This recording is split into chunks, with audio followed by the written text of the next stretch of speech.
Hi everybody, in this video we will be talking about the final level of sentence analysis, level 4, clauses. So what are clauses? So clauses are groups of words that have the subject and the predicate. There's two kinds, the independent clause, which can just stand by itself, like Bob opened the door. That's independent, indicated by a capital I, we know everything we need to know.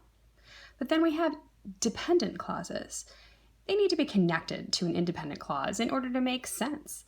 We've got, when Bob opened the door, well, we are left in suspense. We need to know more. What happens when he opens the door, right? It can't stand by itself. It needs to be connected to something else.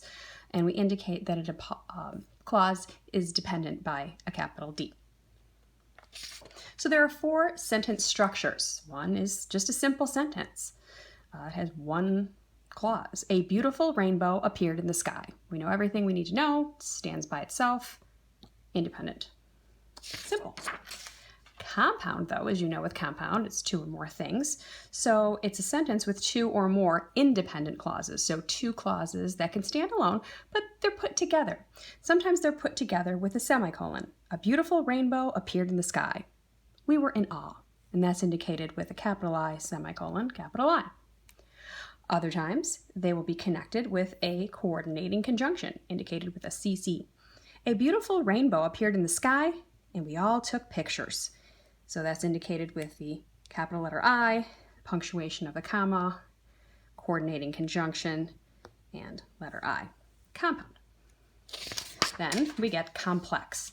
So a sentence with an independent clause joined to a dependent clause. Now, often the dependent clause starts with a subordinating conjunction. So for a review, subordinating conjunctions are words like when, since, because. It's like you know something else is going to come after that. So here's a couple examples. We were amazed when the rainbow appeared. So we were amazed can stand by itself. When the rainbow appeared is dependent. So we indicate that is ID. So it's in the same order as the sentence. Well, here you can flip it. When the rainbow appeared, we were amazed. Now, if you said when the rainbow appeared and left it at that, we'd be confused. We'd need more information. So we have we were amazed stands by itself.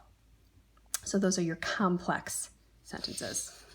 Then you have compound complex, which combines both of those structures.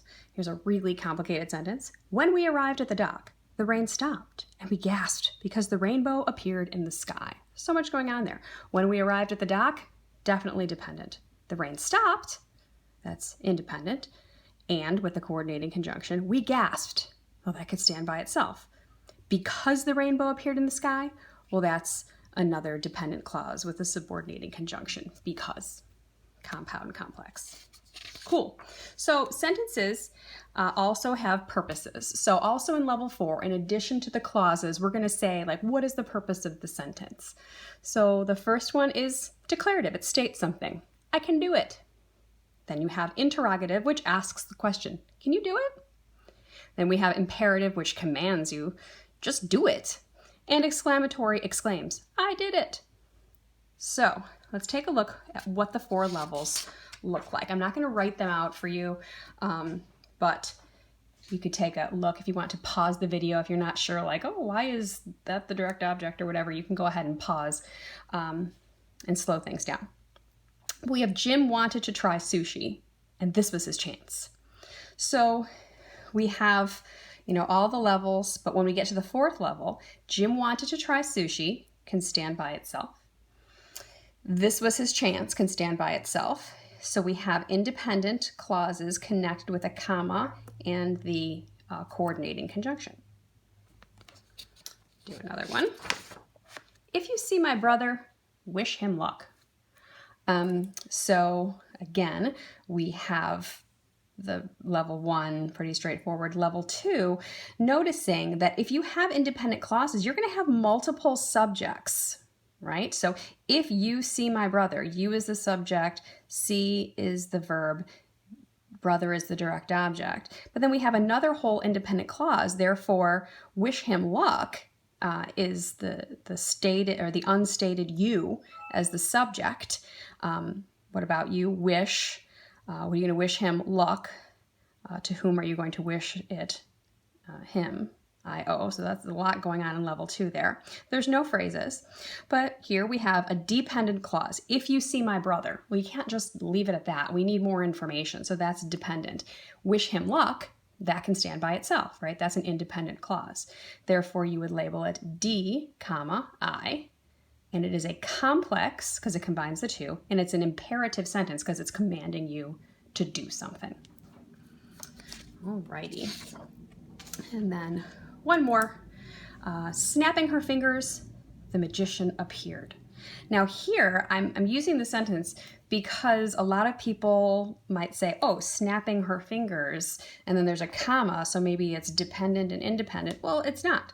Snapping her fingers is a phrase, a participial phrase. So snapping is one of those verbals. You normally think, oh, snapping's an action, but here it's describing, right, the magician. So snapping her fingers, the magician disappeared, rather. So what is the subject of this sentence? I'll be over here. The magician, what about the magician? She disappeared. So then we have the participial phrase here in level 3. And then level 4, it's simply an independent clause. It's a simple declarative sentence. So just because something has a comma or a semicolon, don't think, oh, it's going to be a different structure down here. Again, you have to really listen to the sentence and see the function of the phrases and the clauses. So there you go. There's your 4 levels. And the more you practice, the better you'll get.